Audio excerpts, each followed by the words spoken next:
శ్రీ మహాగణాధిపతయే నమః. శ్రీ గురుభ్యో నమః. నేను దేవీ భాగవతంలో శుక్రాచార్యుడు మహాశివుడి దగ్గరికి వెళ్ళగా ఎక్కడో అడవిలో అనువైన చోటు చూసుకుని తపస్సు ప్రారంభించమని, అది కూడా తలక్రిందులుగా చేసే తపస్సు, కిందన పొగలతో ఉన్నటువంటి తపస్సు. ఆ తపస్సు పేరు ధూమపాన తపస్సు. అలా చేయమని చెప్పాడు. తర్వాత మిగతాది ఇప్పుడు చెప్పుకుంటున్నాం. ఈ సంగతి తెలిసి దేవతలు అన్నన్న మోసం చేద్దాం అనుకున్నారా రాక్షసులు అంటూ మండిపడ్డారు. సర్వ సన్నిధులై విరుచుకుపడ్డారు. ఈ హఠాత్ పరిణామానికి విస్తుపోయిన రాక్షసులు బతిమాలుకున్నారు. దేవతలారా, ఇది మీకు భావ్యం కాదు, ధర్మము కాదు. మేమా నిరాయుధులం, తపోవృత్తులతో బతుకుతున్నాం. మీకు భయపడి ఆశ్రమంలో తలదాచుకున్నాం. ఇలాంటి మమ్మల్ని సంహరించడం పాడి కాదు.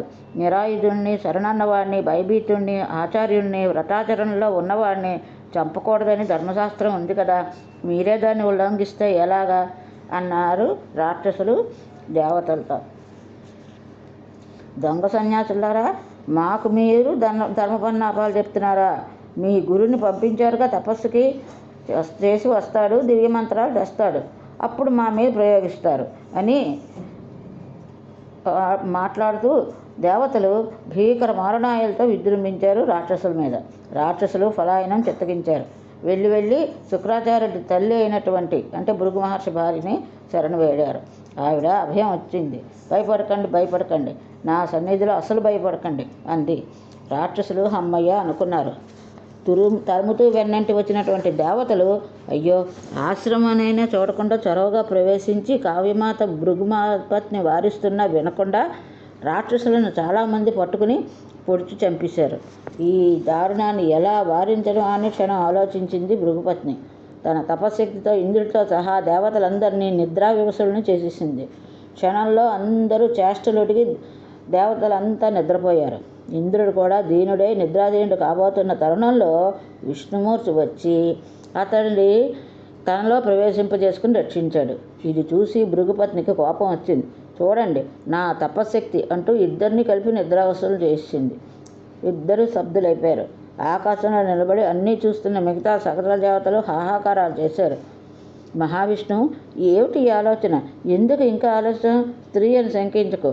ఆ దురహంకారాన్ని వెంటనే సంహరించు, లేదంటే మనల్నే భక్షిస్తుంది లేదా సంహరిస్తుంది అని దేవేంద్రుడు ప్రేరేపించాడు. విష్ణుమూర్తి చక్రాయుధాన్ని స్మరించాడు, ప్రయోగించాడు. భృగుపత్ని శిరస్సు తెగిపడింది. దేవతలు జయజయధ్వానాలు చేశారు. అందరూ నిద్ర నుంచి విముక్తులయ్యారు. ఇంద్రావిష్ణువులకు సంబరంగానే ఉంది, కానీ భృగు మహర్షి వచ్చి శపిస్తాడనే శంక కూడా మనస్సు పట్టి పీడిస్తూనే ఉంది. భార్య మరణించిన వార్త భృగువుకు తెలిసింది. వలవలా ఏడ్చాడు. సత్వగుణ సంపన్నుడైన విష్ణుమూర్తి ఇంతటి తామసమా, ఇంతటి అకృత్యం ఎలా చేయగలడా అని ఆశ్చర్యపోయాడు. స్త్రీ అని చూడకుండా, బ్రాహ్మణ వంశంలో పుట్టిందని గమనించకుండా, నిరపరాధులను గ్రహించకుండా నా భార్యను సంహరించాడు కనుక, నన్ను విధులను చేశాడు కనుక విష్ణుమూర్తిని శపించాల్సిందే అని అనుకున్నాడు. ప్రేరేపణ ఇంద్రుడిదే అయినా పాపం చేసిన వాడు విష్ణువే కనుక అతన్నే శపించాలని నిర్ణయించుకున్నాడు భృగు. మధుసూదన, నువ్వు మోసగాడివి. నిన్ను సాత్వికుడు అనుకుంటున్న వాళ్ళంతా ఒట్టి మూర్ఖులు. నీ తమోగుణం నాకు ప్రత్యక్షంగా తెలిసి వచ్చింది. నా ఇల్లాలను అకారణంగా సంహరించి నాకు గుండెల్లో చిచ్చు రగిల్చావు కనుక నువ్వు మర్త్యలోకంలో పదే జన్మిస్తూ గర్భవాస దుఃఖాన్ని అనుభవించుగాక అని శపించాడు. జనమేజయ, భృగువు ఇచ్చిన శాపం కారణంగానే విష్ణుమూర్తి అనేక అవతారాలు ఎత్తవలసి వచ్చింది. భూలోకంలో ధర్మగ్లాని సంభవించినప్పుడు హరి అవతరించి అధర్మాన్ని తొలగించి ధర్మాన్ని పునఃప్రతిష్ఠితం చేస్తూ ఉంటాడు. దానికేమి అది అలా ఉండని. జన్మేజయ, ఇక్కడ ఒక అత్యద్భుతమైన సన్నివేశం జరిగింది, విను.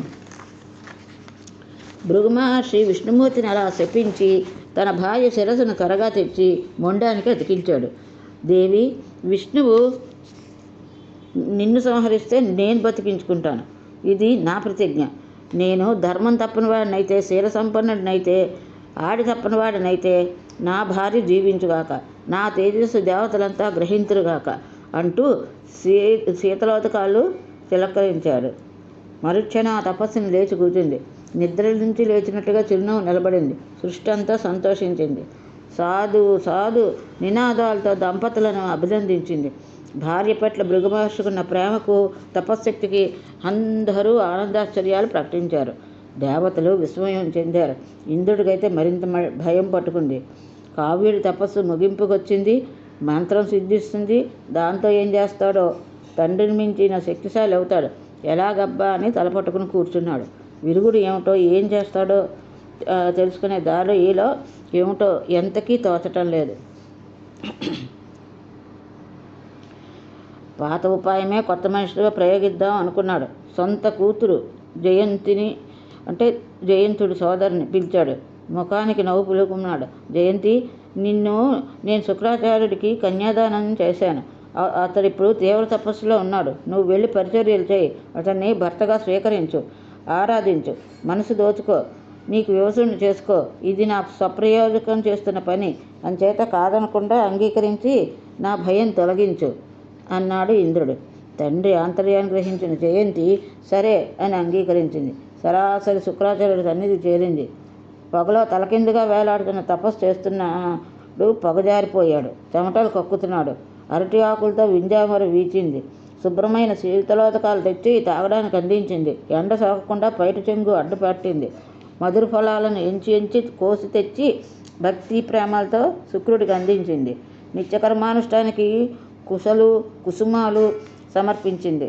చిగురాకులతో మెత్తని శయనం ఏర్పరిచింది. ఆదరంతో సేవలు చేసిందే తప్ప ఏ వికారాలు ఏనాడు ప్రదర్శించలేదు. శపిస్తాడని భయపడింది జయంతి. అతడి మనసు రంజిల్లేటట్టుగా స్తుతులు చేసింది. అనుక్షణం ప్రియంగా మాట్లాడింది. ఉదయం అతడు లేచేసరికి ఆచమనోదకం సిద్ధంగా ఉంచడం మొదలుకొని సకల ఉపచారాలు అతడి మనసుకు అనుకూలంగా చేస్తోంది. నిర్వికార చిత్తంతో బ్రహ్మచర్య దీక్షతో చేస్తోంది జయంతి. సంవత్సరాలు గడుస్తున్నాయి. ఇంద్రుడిలో ఆతృత పెరుగుతోంది. జితాత్ముడైన శుక్రుడి ప్రవర్తిని, మనసును తెలుసుకోవడం కోసం మరికొంతమంది సేవకులను నియోగించాడు. శుక్రుడు 1000 ఏళ్ల తపస్సు నిర్విఘ్నంగా పూర్తయింది. మహేశ్వరుడు సంతోషించాడు. ప్రత్యక్షమయ్యాడు. దివ్యవరాలు ఇచ్చాడు.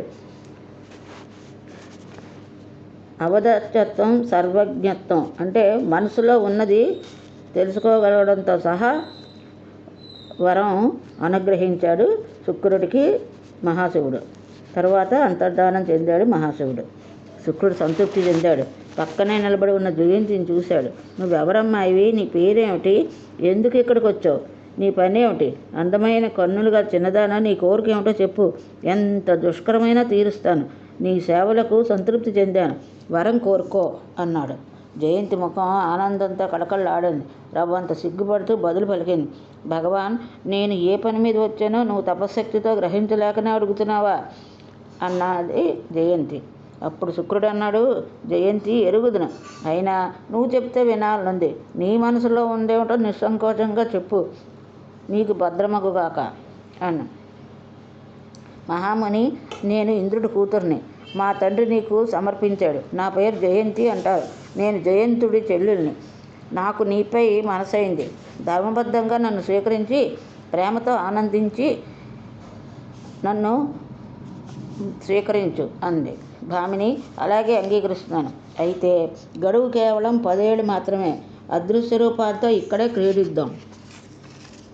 ఆ నియమానికి జయంతి అంగీకరించింది. ఇంటికి తీసుకువెళ్ళి శుక్రుడు వివాహం చేసుకున్నాడు జయంతిని. తన మంత్రశక్తితో ఇద్దరు అదృశ్యులై స్వేచ్ఛగా క్రీడిస్తున్నారు. శుక్రాచార్యుడు కృతార్థుడై మంత్రశక్తితో ఇంటికి తిరిగి వచ్చాడనే వార్త తెలిసి దైత్యులంతా పరుగున వచ్చారు. ఆశ్రమం అంతటా గాలించారు. గురుడు కనిపించలేదు. అదృశ్య రూపంలో ఉన్నాడని వారికి తెలియదు. ఆశగా మళ్ళీ వెతికారు. అయినా కనిపించలేదు. విమనస్కులై భగ్న మనోరుద్రై కాళ్ళు ఈడ్చుకుంటూ స్వగృహాలకి తిరిగి వెళ్ళారు. దేవేంద్రుడు బృహస్పతితో మంతనాలు జరిపాడు. శుక్రుడు జయంతితో శృంగారభోగాలు అనుభవిస్తూ కాలం గడుపుతున్నాడు. 10 ఏళ్ల సమయం అయింది. ఈలోగా మనం ఏదో ఒకటి చెయ్యాలి. ఆలోచించి మంచి ఉపాయం చెప్పమని అడిగాడు. మాయాబిద్యతో దానవులను ప్రలోభపెట్టి దేవకార్యం నిర్వర్తించమన్నాడు. బృహస్పతి సరే అన్నాడు. శుక్రాచార్యుడిగా రూపం ధరించి రాక్షసులను సమీపించాడు. గురువుగారని వచ్చారని దైత్యులు సంబరపడ్డారు. పాదాభివందనాలు చేశారు. వాళ్ళతో, దైత్యులారా స్వాగతం, మీ క్షేమం కోరి 1000 ఏళ్ళు కఠిన నియమంతో తీవ్ర తపస్సు చేసి శివుణ్ణి మెప్పించాను, దివ్యవరాలు పొందాను. ఈ మాటలు వినగానే దైత్యులు ఆనందంతో చిందులు తొక్కారు, కరతాళధనంతో కోలాహలం చేశారు. బాధలన్నీ అప్పుడే తీరిపోయినట్టుగా పొంగిపోయారు. పదే పదే సాష్టాంగపడ్డారు మాయా శుక్రుణ్ణి. జన్మేజయుడికి మనసు కొతకొతలాడింది. ఈ మోసాలేమిటి, దేవతలు కూడా ఇంతేనా అనుకున్నాడు. వ్యాసుడిని అడిగాడు. వ్యాసమహర్షి, శుక్రాచార్య రూపంలో ఉన్న బృహస్పతి అటుపైన ఏం చేశాడు తెలుసుకోవాలని కుతూహలంగా ఉంది. కానీ సాక్షాత్ దేవతల గురువు, అంగీరసుడి తనయుడు, సకల ధర్మశాస్త్రవేత్త బృహస్పతి ఇలా నైవంచనకు దిగడం ఏమిటి? దేవేంద్రుడు సరే, దేవగురువు ఇలా చేయవచ్చునా? 10 మందికి చెప్పాల్సిన వాడు తానే పాడి తప్పితే ఎలాగా? సర్వధర్మాలకు మూల కారణం సత్యమని కదా శాస్త్రాలు ఘోషిస్తున్నాయి. పరమాత్మ సాక్షాత్కారానికి కూడా సత్యమే సాధకమని చెప్తున్నారు మునీశ్వరులు. అన్నీ తెలిసిన బృహస్పతి అసత్యానికి పాల్పడితే ఇక ఈ సృష్టిలో సత్యం పలికే సంసారం ఉంటాడా? స్వార్థం కోసం కుక్షుంబరులై తపస్సులు కూడా అసత్యాలు పలకడమేనా? శిష్యులు లేకపోతే ఇక వేద ప్రమాణం ఏమైపోవాలి? ఇవేమీ అనిపించలేదా బృహస్పతికి? దేవతలు సాత్వికులని, మానవులు రాజసులని, తిర్యక్కులు అంటే పశుపక్షాదులు తామసులని మునులు విభజించారు కదా. అటువంటిది దేవగురు ఎంత సాత్వికంగా ఉండాలి? స్వయంగా మిథ్యావాది అయితే ఇక రాజస తామస గుణాల్లో సత్యవాది ఎవడుంటాడు, ఎక్కడుంటాడు? మహర్షి, అసలు ధర్మస్థితి ఏమిటి? నాకు ఇంకొక పెద్ద సందేహం పట్టుకుంది. జగత్రయము మిథ్యావిభూతమే అయితే ప్రాణకోటికి గతి ఏమిటి? విష్ణుమూర్తి, బ్రహ్మదేవుడు, ఇంద్రుడు, ఇంకా ఇలా సురనాయకులందరూ ఎదుటివారిని మోసంగించడంలో నేర్పర్లే. కామక్రోధాలకు, లోభమోహాలకు లొంగిపోయిన వారే. తపోధనులే మునులు వశిష్ఠ, వామదేవ, విశ్వామిత్ర, బృహస్పతిలే పాపాలకు పాల్గొడ్డారంటే ఏం చెప్పాలి? ధర్మానికి గతి ఏమిటి? ఇంద్రుడు, అగ్ని, చంద్రుడు, కడకు బ్రహ్మదేవుడు పరకాంత వ్యామోహతులై ఉన్నారు. అసలు ఆర్యత్వం అనేది ఈ భువనత్రయంలో ఎక్కడైనా ఎప్పుడైనా ఉందా అంటావా? ఎవరి మాటను ఉపదేశంగా స్వీకరించాలి, ఎవరి జీవితాన్ని ఆదర్శంగా తీసుకోవాలి. దేవతలు, మునులు అందరికందరే. అయితే ఇక నేను చేసేది ఏమిటి? జనమేజయుడి ఆవేదనను వ్యాసమహర్షి అర్థం చేసుకున్నాడు. అతడి ప్రశ్నలకు అర్థం లేకపోలేదు, ఆధారాలు ఉన్నాయి. అందుకే ఓపికగా సమాధానం ఇలా చెప్పాడు. జన్మేజయ, త్రిమూర్తులేమిటి, ఇంద్రబృహస్పతులేమిటి? దేహదారైతే చాలు, ఎవరికైనా ఈ వికారాలు తప్పవు. విష్ణుమూర్తి రాగి, శివుడు రాగి, బ్రహ్మ కూడా రాగ సంయుతుడే. రాగవంతుడు చేయని అకృత్యం అంటూ ఏముంటుంది? కాకపోతే చాతుర్యం ఉన్నవాడు పైకి విరాగిగా అంటే జనక మహారాజులా కనిపిస్తాడు, గొప్పగా నటిస్తాడు. అయితే అది ఇట్టే కాలం సాగదు కదా. సంకట పరిస్థితి వచ్చినప్పుడు అసలు రంగు బయటపడుతుంది, సగుణం వెళ్ళబడుతుంది, దాగదు కదా. కారణరహితంగా కార్యం ఉండదని, కారణగుణాలు కార్యానికి సంక్రమిస్తాయని నీకు చాలాసార్లు చెప్పాను, మళ్ళీ చెప్తున్నాను. బ్రహ్మాదుల ఉత్పత్తి కారణమైన గుణాలు వారి ప్రవృత్తుల్లో ప్రతిఫలిస్తాయి. దేహం ఉన్నంతవరకు ఇది తప్పదు. అయితే పరోపదేశ వేళల్లో విస్పష్టంగా అందరూ శిష్యులే. తమ దాకా వచ్చేసరికి మాత్రం ప్రతి ఒక్కరూ ఖచ్చితంగా జారిపోతారు. కామ, క్రోధ, లోభ, ద్రోహ, మాత్సర్య, అహంకారాలు వదిలిపెట్టగలవాడే దేహదారి. ఒక్కడూ నాకు ఇంతవరకు కనిపించలేదు. ఈ సృష్టి, ఈ ప్రపంచము ఎప్పుడు ఇలాగే ఉంది, మరోలా ఉండదు కూడా. అంతా శుభాశుభ మిశ్రమం కదా. విష్ణుమూర్తినే చూడు, ఒక్కొక్కప్పుడు దారుణమైన తపస్సు చేస్తూ ఉంటాడు, మరొకప్పుడు వైకుంఠంలో లక్ష్మీదేవితో క్రీడిస్తూ ఉంటాడు, ఇంకొకప్పుడు రాక్షసులతో యుద్ధం చేస్తాడు, కరుణాసింధువై లోకక్షేమం కోసం శరాఘాతాలు తింటూ ఉంటాడు, జయాపజయాలు చూస్తూ ఉంటాడు, సుఖదుఖాలు అనుభవిస్తాడు. ఒకప్పుడు శాశ్వతపై హాయిగా నిద్రిస్తాడు, మరొకప్పుడు తనంతట తానే మేలుకుంటాడు. ఇంద్రుడు అంతే, ఒకప్పుడు యజ్ఞాలు చేస్తాడు, మరొకప్పుడు యుద్ధాలు చేస్తాడు.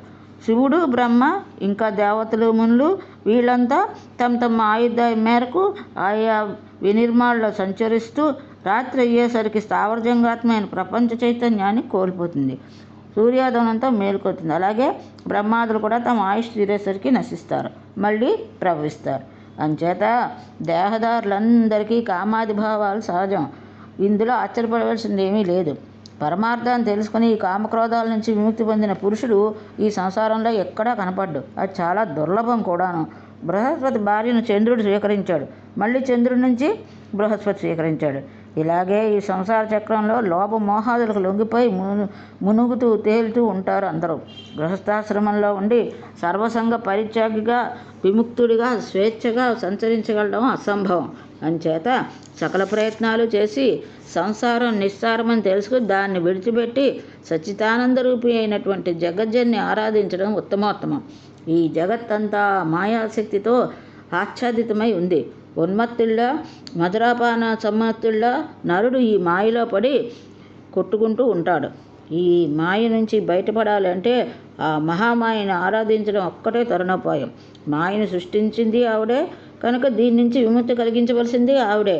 మరొక మార్గం లేదు. ఆవిడకు దయ కలిగేంత వరకు మనం ఆరాధించవలసిందే. ఆవిడ కన్నా దయామయులు లేరు. ఈ కరుణాసాగరాన్ని మాయామర్మం లేని భక్తితో ఆరాధిస్తే వెంటనే కరుణిస్తుంది. దుఃఖాలు తొలగి సుఖాలు కలుగుతాయి. జీవన్ముక్తి లభిస్తుంది. అతి దుర్లభమైన మానవ జన్మను పొంది జగదీశ్వరిని సేవించుకోలేనివాడు నిచ్చెనపై కొసనించి నేలకు రాలిపడ్డవాడితో సమానం.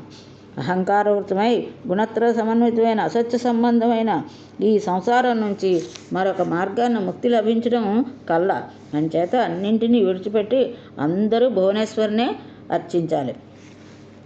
వ్యాసుడు చేసిన ఈ ఉపదేశం జనమేజయుడికి నచ్చిందో లేదో కానీ మళ్ళీ కథలోకి వచ్చేసాడు.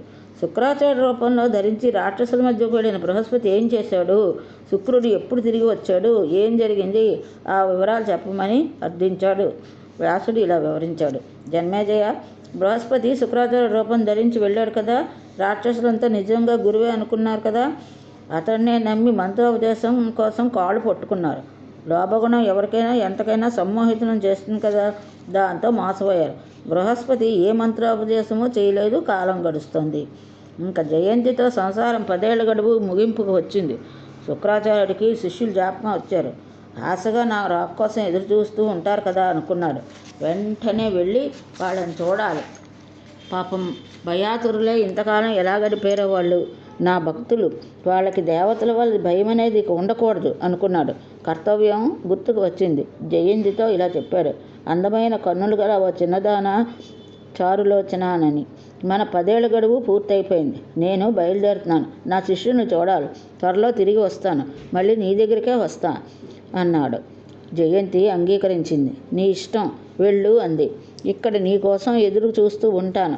ధర్మలోపం జరగనివ్వను. నిస్సంకంగా వెళ్ళిరా అన్నది. జయంతి మాటలకు సంతోషించి శుక్రుడు వెంటనే బయలుదేరాడు.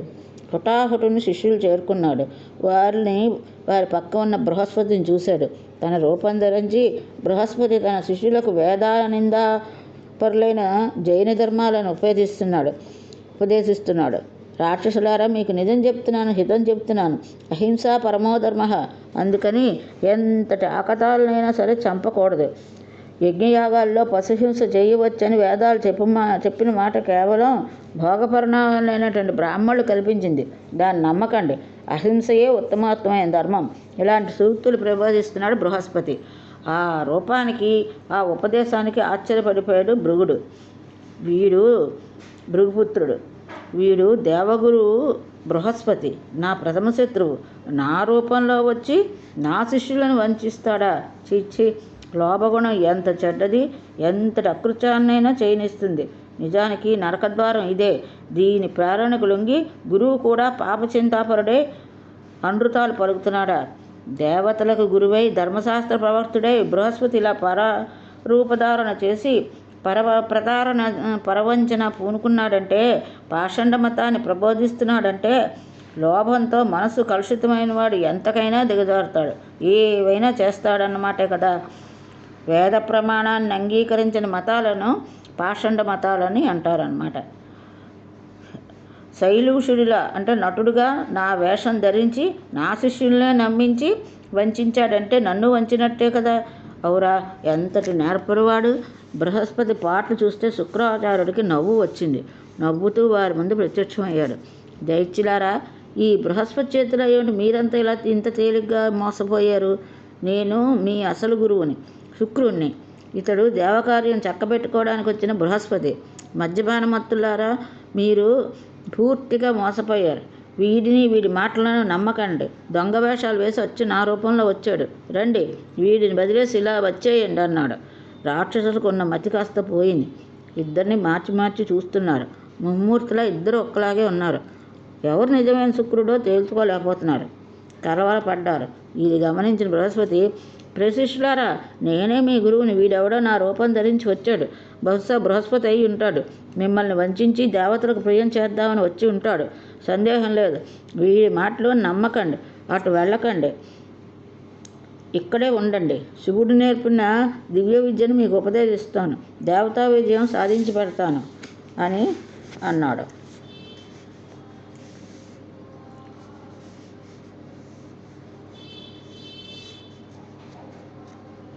ఈ మాటలనే రాక్షసులు విశ్వసించారు. బృహస్పతినే శుక్రుడు అనుకున్నారు. గురువుగా అంగీకరించారు. అసలు శుక్రుణ్ణి నకిలీగా తిరస్కరించారు. ఎంత చెప్పినా వినిపించుకోలేదు. ఇతడే మా గురువు, మా హితుడు, ధర్మాత్ముడు, మా కోసం 1000 ఏళ్ల ఘోర తపస్సు చేసిన దయాశాలి, మాకు కనువిప్పు కలిగించి తెలివితేటలు ప్రసాదించిన గురువుత్తముడు, గడిచిన 10 ఏళ్ల నుంచి విద్యాబుద్ధులు నేర్పుతూనే ఉన్నాడు. నువ్వెవరివో కుహానా శుక్రుడివి, మా గురువు కాదు. మర్యాదగా వచ్చిన దారినే దయచేయి, లేదంటే తగిన శాస్తి చేస్తామని బెదిరించారు దైత్యులంతా అసలు శుక్రుడితో. శుక్రాచార్యుడికి ఒళ్ళు మండింది. శపించాడు, మూడులారా, నేనెంత చెప్పినా నిజం తెలుసుకోలేకపోతున్నారు. నా మాట నమ్మటం లేదు కనుక ఊరు పేరు లేనివారై పరాభవాలు అనుభవింతురుగాక. నన్ను తిరస్కరించి అవమానించిన దానికి ఫలం త్వరలోనే అనుభవిస్తారు. అప్పుడు తెలుస్తుంది మీకు ఈ బృహస్పతి చేసిన మోసం. చేసుకున్న వారికి చేసుకున్నంత మహదేవ అన్నారు, అనుభవించండి అంటూ శుక్రుడు రుసరుసలాడుతూ వెళ్ళిపోయాడు. బృహస్పతికి ఆనందమే ఆనందం. అయితే అది పైకి కనిపించకుండా నిగ్రహించుకున్నాడు. రాక్షస గురువే శపించాడు కనుక ఇక తాను అక్కడ ఉండవలసిన అవసరం లేదనుకున్నాడు. శుక్రరూపం విడిచిపెట్టేసి స్వీయ రూపం ధరించి ఇంద్రలోకానికి వెళ్ళిపోయాడు. దైత్యులు శాపదగ్ధులయ్యారు. ఈవేళ నిరాధారులు కాబట్టి వెంటనే దండెత్తమని ఇంద్రుడు సలహా ఇచ్చాడు. ఇంద్రుడు, దేవతలు ఆనందంతో గంతులు వేశారు. అందరూ కలిసి ఆలోచించి దండయాత్రకు బయలుదేరాడు. ఇది ఈరోజు దేవీ భాగవతం. ఇంతటితో స్వస్తి.